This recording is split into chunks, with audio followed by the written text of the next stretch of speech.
Hello everyone, आप सभी का स्वागत है आपके अपने इस चैनल पे जिसका नाम है इन्वेस्ट एंड ट्रेड विद थामो। इस सप्ताह के चार्ट ऑफ द वीक के संस्करण में हम बात करने वाले हैं दो बहुत ही अमेजिंग कंपनीज के बारे में। दोनों ही कंपनी सरकारी क्षेत्र की कंपनियां हैं। दोनों क्यों हमें अच्छी लगती है? पहला कंपनी तो जो आप देख ही सकते हैं कि हम एनएमडीसी के बारे में बात करने वाले हैं, और दूसरी कंपनी होगी जीआईसी कॉर्पोरेशन ऑफ इंडिया, जो कि री इंश्योरेंस के बिजनेस में है। आगे हम लोग देखते हैं कि पहली कंपनी हमें क्यों अच्छी लगती है। जैसा कि हम सभी जानते हैं, एनएमडीसी एक नवरत्ना कंपनी है, और ये जो कंपनी है वो आयरन ओर के मैन्युफैक्चरर हैं, और ये इंडिया के सबसे बड़े मैन्युफैक्चरर्स में से एक है, और ये गवर्न करते हैं almost 18% of the total domestic production. इसके अलावा टाटा स्टील है, वेदांता है, जेएसडब्ल्यू स्टील है, डिफरेंट अदर कंपनीज भी हैं। इसके साथ साथ ये कंपनी डायमंड माइन का भी जो पन्ना में एकमात्र वो है माइन, वो भी इन्हीं के कंट्रोल में आता है। इन्होंने रिसेंटली एनएमडीसी स्टील के साथ 1:1 का के रेशियो में डिमर्जर किया था। सभी शेयर होल्डर्स को एक एक शेयर एनएमडीसी स्टील का भी मिला था, और ये रहा इन्होंने पन्ना में भी जो गोल्ड डायमंड माइन है वो इन्हीं के कंट्रोल में है। अब ये धीरे-धीरे झारखंड में कोल ब्लॉक्स का भी एलोकेशन अपने नाम पे लिया है। सो ये यहाँ से प्रोग्रेसिव इनका ग्रोथ दिखता है, और इन्होंने अपना जो पर मेट्रिक टन का जो प्रोडक्शन है उसको भी एक्सपेंशन में ये रख रहे हैं। अगले 2 साल में ये अपना प्रोडक्शन डबल करना चाहते हैं ऐसा। बट अभी इनका इस क्वार्टर का लास्ट क्वार्टर का रिजल्ट नहीं आया है, तो हम उसको भी कोशिश करेंगे कवर अप करने का चैनल पे।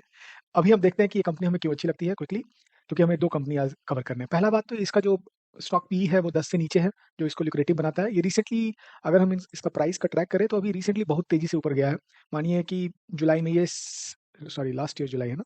सो अगर हम देखें तो मानिए जून में 104 पे था और अभी 160 पे आ गया है, 60% का रिटर्न दे चुका है। और हम चार्ट पे देखेंगे कि क्या क्या एंट्री पॉइंट हो सकता है। दूसरा बात है कि इसका डिविडेंड यील्ड भी जो है वो 4.13 है, जो कि अच्छा दिखता है ना? अगर 4% आपको इंटरेस्ट भी आ जाए तो वो भी एक अच्छा डील है। बट हम डिविडेंड के लिए तो इन्वेस्टमेंट नहीं कर रहे हैं। अगला जो पॉइंट है वो हमारा है कि इंट्रिंसिक वैल्यू इसका 222 का है, जिससे ये कम दिख रहा है। अब हम आते हैं कि और इसमें क्या है, एक और जो इसका पॉइंट हमें दिखता है वो ये है कि डेट इस कंपनी में नेग्लिजिबल है। बट एक समय तक इस कंपनी के पास डेट काफ़ी ज़्यादा था। जैसे 2000 करोड़ था या 1800 करोड़ था, जब वो एक्सपेंशन मोड में थे। अपना एक अलग स्टील प्लांट भी ये लोग खोल रहे थे। बट पिछले कुछ सालों में आपने देखेंगे कि इनका जो टोटल एसेट है वो रिड्यूस हो गया। इन्होंने अपना लोन पे बैक किया, है ना? और साथ में डिमर्जर भी हुआ है, तो उसका भी बुक पे आपको असर दिखेगा कि एसेट कम हुआ है, वो डिफरेंट कंपनी बन गई है ऑल टुगेदर। बट इन्होंने आप देखेंगे कि इन्होंने अपना डेट को रिड्यूस किया। 2000 करोड़ जहाँ पे था ये मार्च 2021 में, अब 423 करोड़ का है, जिसके कारण ही इसका जो अभी डेट टू इक्विटी रेशियो है वो 0.02 नज़र आता है। ठीक है? तो अब हम आते हैं कि इसका क्वार्टरली रिजल्ट कैसा चल रहा है। तो क्वार्टरली अगर हम देखें तो रिजल्ट ठीक है। आप मतलब क्लोज टू अपना हायर एंड पे ही है, बट बेस्ट बेस्ट नहीं है, क्योंकि बेस्ट हम देख रहे हैं कि 3000 करोड़ भी प्रॉफिट आ चुका है ना? बट अभी चूँकि एक्सपेंशन मोड में थे तो इनका खर्चा भी एक्सपेंशन की ओर ज़्यादा लग रहा होगा। बट होपफुली अगले 2-3 रिजल्ट में हम देखेंगे कि ये कैसे एक्सपैंड करते हैं, है ना? तो आइए हम क्विकली इसका अब हम चार्ट एनालिसिस करते हैं कि चार्ट में कैसा नज़र आ रहा है। सो हम जो ये बॉक्स जैसा हमें स्ट्रक्चर दिख रहा है जो ब्लू में शेडेड है, तो हम देखेंगे कि ये कई साल तक इसी रेंज में घूम रहा था। अगर हम ये देखें ये कब किस समय है, ये तो नवंबर 2011 का है, और हम आज खड़े हैं अक्टूबर 2023 में, लगभग 12 साल। सो 12 साल में इसने 150 का जो दायरा है वो इक्का-दुक्का बार ही क्रॉस किया है। हालाँकि इसे टच 1, 2, 3, 4, 5, 6, 7, 8वीं बार में इन्होंने क्रॉस कर लिया, 160 के लगभग चले गए हैं। बट ये कोई ज़रूरी नहीं, हो सकता है यहाँ से रिट्रेस भी आए। तो अगर इन्होंने वाक़ई इसको क्रॉस कर लिया है, सो एक बार ये रिट्रेस करने आएँगे, और एक बार जब वो कंफर्म हो जाएगा तब यहाँ से ये ऊपर की उड़ान लेंगे। सो मेरा कहना ये है कि जो जो अलग-अलग टारगेट्स इसमें आएँगे वो तो हम देखेंगे ही, बट हमें अभी अगर हम वाटर टेस्टिंग क्वांटिटी भी अगर हम ले लेते हैं ना, कि एक लमसम मानिए कि आप अपना 10% जितना इन्वेस्ट करना चाहते हैं ले लेते हैं, लेकिन आपको वापस आने का वेट करना है। आप एक बार में पूरा अमाउंट नहीं डाल सकते हैं, है ना? ऑल्दो इसका टारगेट 252 इंटैक्ट है, बट हमें वेट करना है कि ये अपने 150 के पास आए तो हम और भी ज़्यादा इन्वेस्टमेंट करें। सो इस पैटर्न के हिसाब से इन्होंने बॉक्स को अपना तोड़ा है, तो उस डारवाक्स बॉक्स थ्योरी के हिसाब से तो वो भी एक इतना लंबे समय का अगर कोई तोड़ता है, और साथ में अगर आप देखें नीचे की ओर जो वॉल्यूम हमें दिख रहा है ना? अगर मैं इसको सर्कल आउट करूँ, तो अगर आप देखें यहाँ पर टिपिकली वॉल्यूम कुछ ज़्यादा दिख रहा है, ठीक है? तो वो भी एक इंडिकेशन है। दूसरा बात है कि यहाँ पर एक complex head and shoulder pattern का भी ब्रेकआउट आया है ना? और रिवर्स हेड एंड शोल्डर का। और इस समय जब मैं इस शेयर को, ये मैंने बहुत पहले ही बनाया बनाया हुआ था ये डायग्राम, ये कप विथ हैंडल का पैटर्न का ब्रेकआउट था, जिसका टारगेट 187 है, जो कि अब मात्र मतलब अभी करंट प्राइस से 10% की दूरी पे ही मौजूद है। बट कहने का मतलब ये है कि इसमें अभी बढ़त मतलब तेज़ी नज़र आ रही है इस शेयर में। बट अगर हम लॉन्ग टर्म का इसका प्रोजेक्शन देखें कि जो जो डेप्थ था, इसको अगर हम उसके हेड पे प्लॉट करें तो हमें 252 का टारगेट आता है। पहला तो इस हिसाब से हम टारगेट देखेंगे तो हमारा 187 का पहला टारगेट है। दूसरा जो मुझे स्टॉप दिखता है इसके आगे की जर्नी में वो हमें 234 पे भी नज़र आता है। इसके बाद वाला जो टारगेट है वो तो 252 है और हमें जो ध्यान में रखने वाली बात ये है कि अपने लाइफ टाइम हाई से अभी भी ये काफ़ी नीचे ही रहेगा, है ना? ऑलमोस्ट हाफ के लगभग पे है। तो ये काफ़ी सेफ टारगेट है और ये जब बढ़ना चालू होगा, जैसा कि हमने कोल इंडिया में भी देख जब हमने वीडियो बनाया था वो लगभग 230 के लगभग रहता था, आज 300 क्रॉस कर चुका है। शेयर जब चलते हैं तो रुकते नहीं हैं। सो अगला शेयर जो है वो जीआईसी आ रही है। ये री-इंश्योरेंस के बिज़नेस में ये कंपनी है और ये इंडिया की लार्जेस्ट री-इंश्योरर है ना? री-इंश्योरर का मतलब कि जो इंश्योरेंस कंपनीज़ हैं, वो अपना रिस्क शेयर करती हैं किसी एक री-इंश्योरेंस कंपनी के साथ। ऑब्वियसली वो सारा मानिए कि कोविड के सिनेरियो में अगर सारी कंपनी के पास अपना ही लोड हो जाता, तो वो लोग सर्वाइव नहीं कर पाते कितनी कंपनी। मानिए कि जिन लोगों का डेथ हो रहा है, वो लाइफ इंश्योर्ड है उनका अगर और कंपनी को देना पड़ रहा है अगर पैसा, तो इसी कारण से रिस्क को शेयर रखा जाता है डिफरेंट री-इंश्योरेंस कंपनीज़ के साथ। जीएलसी का जो इंडियन मार्केट री-इंश्योरेंस मार्केट में जो शेयर है वो 64% का है, सो एक काइंड ऑफ मोनोपोली है इस कंपनी की, है ना? और और अगर हम देखें तो इनका और भी है कि ये इन्वेस्टमेंट भी करते हैं, लोन भी आगे पास ऑन करते हैं, इनकी अपनी भी कई सारी पॉलिसीज़ चल रही होती हैं, है ना? और इंटरनेशनल प्रेज़ेंस भी है इस कंपनी का, इनके डिफरेंट फॉरेन सब्सिडियरीज़ भी हैं, different African, south east Asian market में। सो इनका भी ग्रोथ एक्सपेंशन ही है। अब हम देखते हैं कि इसमें हमें इस कंपनी में हमें बेहतर क्या लगता है।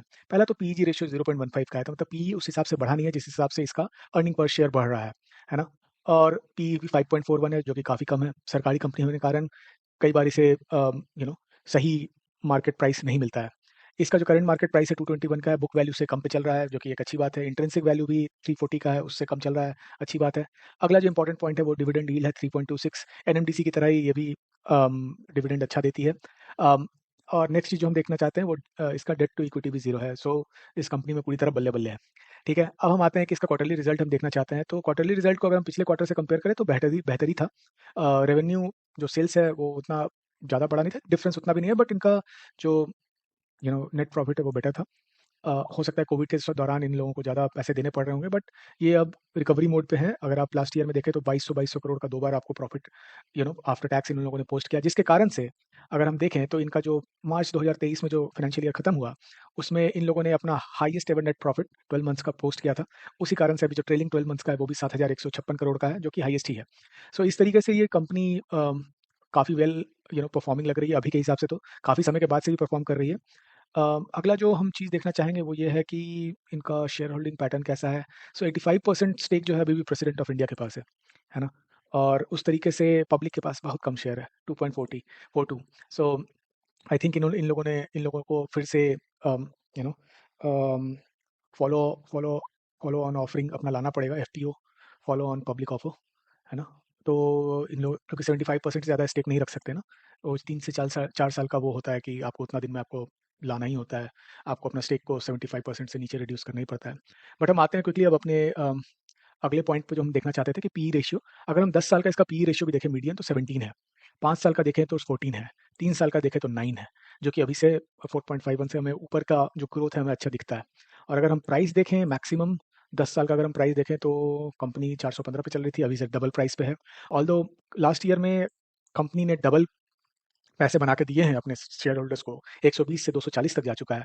बट हम चार्ट में आके देखेंगे कि इसमें क्या और पैसे बनने के स्कोप है शेयर होल्डर्स के लिए। आइए देखते हैं चार्ट पे। सो चार्ट पे मैंने इसका चार्ट बना के रखा है। मुझे 2 रेजिस्टेंस पॉइंट दिख रहा था, जहाँ पर जैसे ये 220 203 का एक रेजिस्टेंस पॉइंट है और अगर आप देखें तो यहाँ पे एक chart with cup with handle pattern एक बना हुआ है, ठीक है? और इसका ब्रेकआउट आ गया आपका लगभग 1 अगस्त के लगभग। इसका जो टारगेट है वो 301 का है, जो अभी करंट प्राइस से लगभग 37% का रिटर्न दिखा रहा है। अभी का करंट प्राइस हम मान के चलते हैं 220.75 का है जो यहाँ पे दिख रहा है। और अगर हम दूसरा लंबे समय का अगर हम देखें, जो ये मार्च 2000 फरवरी 2020 के समय ये टच हुआ था। तो अगर हम देखें कि एक complex cup with handle pattern, मैं आपके विजिबिलिटी के लिए प्रॉपर एक बना ही देता हूँ कि यहाँ से जाके यहाँ बना और अब यहाँ फिर से एक बार बनेगा और फिर यहाँ से आएगा। सो इस हिसाब से जो डेप्थ को हम ऊपर प्लांट करते हैं तो ये 394 का टारगेट आता है जो करंट मार्केट प्राइस से 78.63% पे है। और ध्यान रखने वाली बात यह है कि अभी फिर भी उस टारगेट को अचीव करने के बाद भी अपने लाइफ टाइम हाई को नहीं काटेगा। सो ये एक अच्छा पॉइंट है और ये भी इन्वेस्टमेंट के हिसाब से अच्छा लगता है। बट यहाँ पर भी हमें वही बात ध्यान देना है कि एक बार में हमें सारा पैसा नहीं लगाना है इस कंपनीज में, क्योंकि ये ऑलरेडी हमने देखा कि 1 साल में लगभग डबल हो चुका है। अगर 120 से लेके 240 तक जा चुका है, सो हमें धीरे-धीरे करके क्वांटिटी डालना है, चूँकि कंपनी सस्ती है अभी भी। तो ये प्राइस तो अपना रिफ्लेक्ट करेगी ही अपने परफॉर्मेंस के हिसाब से, ये आगे जाएगी ही जाएगी, लेकिन एक समय लग सकता है। सो जिन लोगों को आदत नहीं है पैसे मतलब अपना इन्वेस्टमेंट को नेगेटिव में देखने का, उनके लिए हालत खराब हो सकता है, लंबा समय लग सकता है, क्योंकि ऑब्वियसली पिछले 6 महीने साल भर में देखिए आप अगर आप मार्च 2023 में देखें तो 120 का प्राइस था। 6 महीने के अंदर ही प्राइस डबल हुआ है। तो समय लग सकता है। सो 3 से 5% से ज़्यादा तो पैसे नहीं लगाएँ और ये रिकमेंडेशन नहीं मानें। इसको अपने विज़िबिलिटी में रखने के लिए आप अपने वॉच लिस्ट में डाल सकते हैं। इसको अपने हिसाब से भी एनालाइज़ कीजिएगा। होपफुली आपको ये वीडियो अच्छा लगा हो। वीडियो देखने के लिए धन्यवाद। मिलते हैं फिर किसी नई वीडियो में। जय हिंद दोस्तों।